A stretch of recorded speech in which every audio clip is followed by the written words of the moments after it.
Leaving a harmful environment doesn't mean that harmful environment leaves your mind. Sometimes it stays inside your mind as your critical thoughts, as your distressing emotions.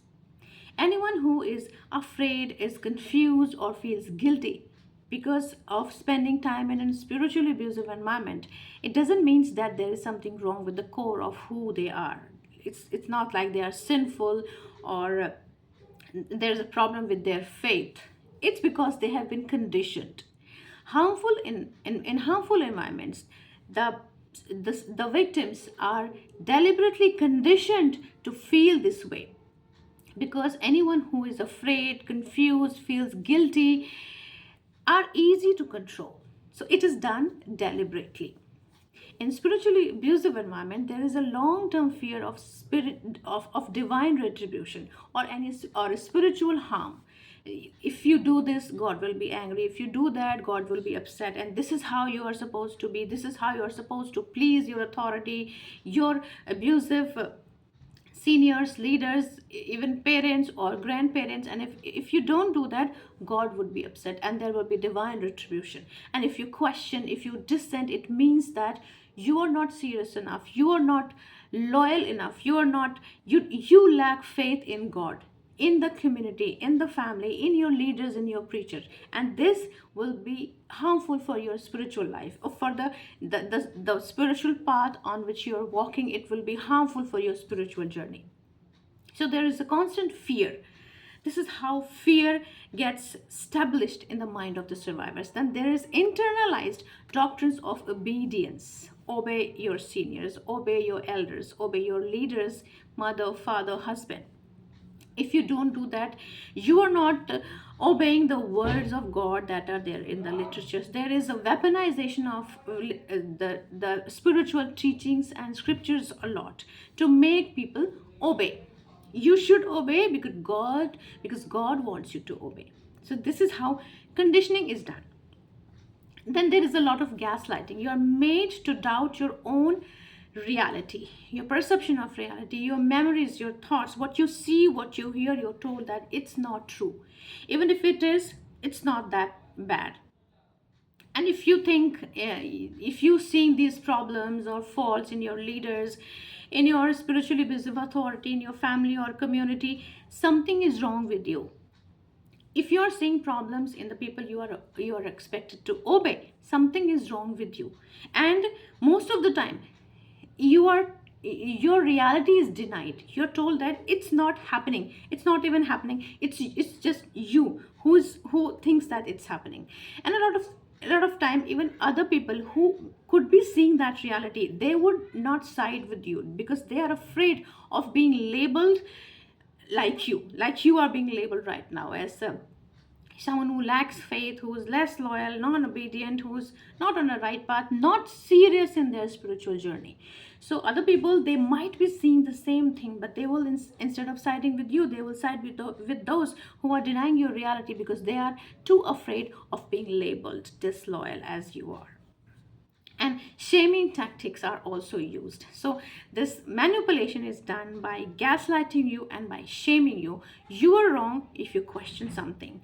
If you're wrong, if you stay, it stays inside your mind. And when you are repeatedly guilt tripped and shamed, it gradually starts to take place inside your mind.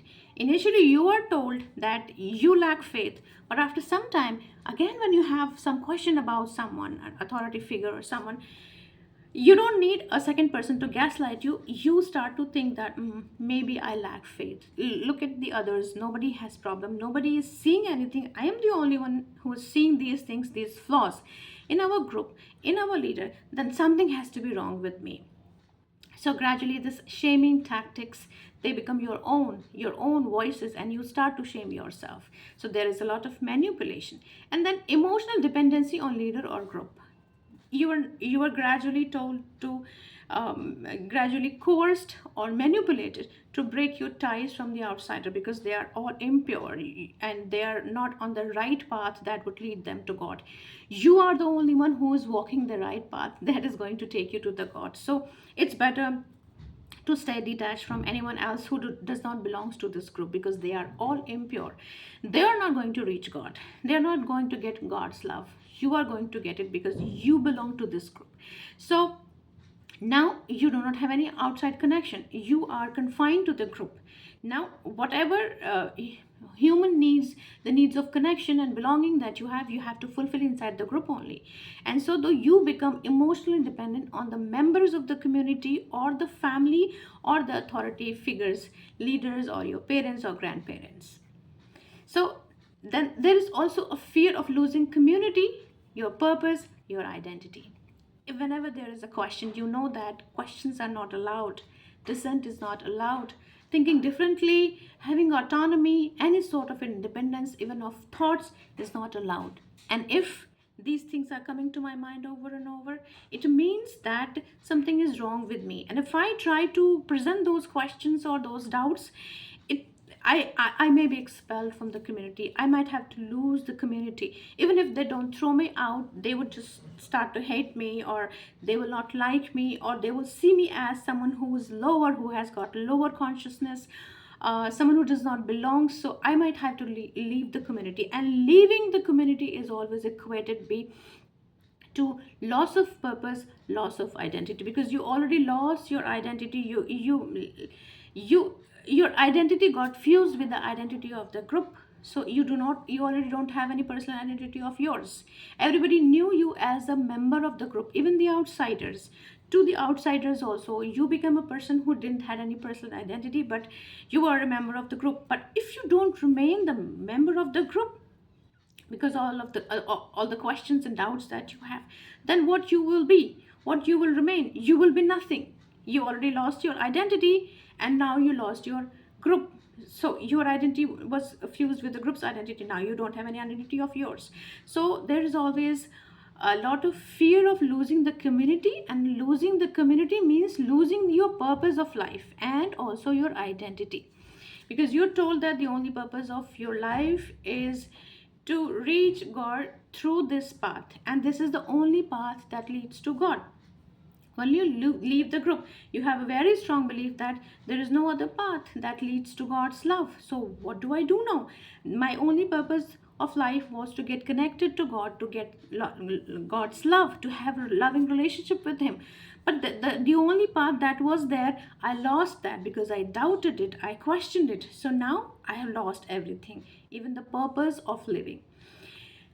I have come across some people who become suicidal because of this belief that I do not have my identity, I do not have any purpose in life. My community was everything, but my community itself betrayed me. So now I have nothing. I have lost everything. Then there is a lot of cognitive distortion. There is a confusion from controlling beliefs. So you had some beliefs when you entered the community, but a lot of them got replaced by the beliefs of the community, the beliefs that were taught to you by the members, by the leaders, by the preachers. And over time, some of them were replaced. And now when you leave the community, you don't know which of the belief, which is yours, which was planted by the community, which is right, which is wrong, which to carry, which to leave, and which is actually right, or which you are carrying a mix of beliefs, and some of them are exactly opposite to each other. So you don't know what to do with these beliefs, which to believe and which not to believe. I came across a person who has become so afraid of his community members, his community's leaders and preachers, that this person will never listen to their lectures or never read their books. At the same time, same community planted in his head that never listen to anybody else's lectures or read their books, those who don't belong to your community, because they are all impure, they are all giving nonsense knowledge. So this person won't read book from anyone written by his community, because that's he does not trust them anymore. He got betrayed by them. But this person will also not listen to any lecture or read to any book by anyone who is outside his community, because he is afraid that they are all impure, they are all talking nonsense, and it can destroy his spiritual life. So he is in a condition where he has two beliefs which are totally opposite of each other, and he does not know what would be safe for him to accept which of these beliefs. That's called as cognitive distortion, and it causes a lot of stress and anxiety in the person who's carrying these type of beliefs. And there is also, when someone gets abused in community, in a spiritually abusive community, they face difficulty in separating healthy spirituality from taught dogma, because a lot of time they were told to do something that was not actually beneficial for their spiritual life, but only serve the needs and ego of the leader or of the personal needs of the group, and had nothing to do with the actual spiritual life or spiritual needs of the person involved. So over time you develop this confusion that which is right for me and which is not, and which is actually spirituality and which is spiritual abuse. That's why it is very important to get awareness, to get psychoeducation on this issue. It's possible to heal from spiritual abuse, and the healing always starts with awareness. So start reading, listening about spiritual abuse, the psychology behind abuse, why people abuse, how people abuse, and how it brings changes in your thoughts, in your feelings, and in your behaviors. When you become aware of these things, it brings a lot of clarity, and then you are good to go, and then you can find healthy ways to connect with God, with yourself, and to heal yourself. Get in touch with a mental health professional, and there are also a lot of free resources available over the internet. Get help, and I promise you everything will get better. Take care of yourself, and if you like this video, follow me on my YouTube channel so that you can get more videos about spiritual abuse.